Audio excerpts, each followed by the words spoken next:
शीशे का श्राप। गांव से दूर एक पुराना हवेली था जिसे लोग भूल भुलैया हवेली कहते थे। गांव वालों का मानना था कि हवेली में कुछ अनहोनी शक्तियां हैं। वर्षों से कोई उस हवेली में नहीं गया था, लेकिन एक दिन नंदिनी नामक एक युवा महिला उस हवेली में गई। उसने वहां एक प्राचीन और सुंदर शीशा देखा जो धूल से ढका हुआ था। नंदिनी ने उस शीशे को साफ किया और उसे घर ले आई, बिना यह जाने कि वह शीशा एक भयानक रहस्य छुपाए हुए है। महिला ने नंदिनी को बताया कि उसका नाम राधा था और वह वर्षों पहले उस हवेली में रहती थी।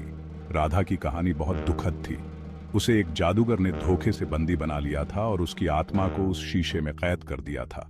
वह महिला अब मुक्त होना चाहती थी, लेकिन इसके लिए उसे किसी और को उस शीशे में कैद करना था। नंदिनी समझ गई कि वह शीशा एक श्राप है। एक रात जब नंदिनी ने शीशे में देखा तो उसने पाया कि वह अब उस कमरे में नहीं है, बल्कि किसी और जगह पर है। वह उस महिला के साथ खड़ी थी जिसने नंदिनी को पकड़ लिया और शीशे के भीतर खींचने लगी।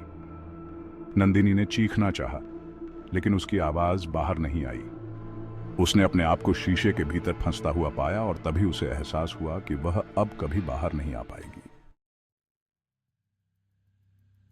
गांव वालों को यह कहानी पता चली और उन्होंने उस शीशे को हवेली में ही बंद कर दिया। तब से कोई भी उस हवेली के पास जाने की हिम्मत नहीं करता, क्योंकि उन्हें डर है कि कहीं वह शीशा फिर से किसी की आत्मा को कैद न कर ले।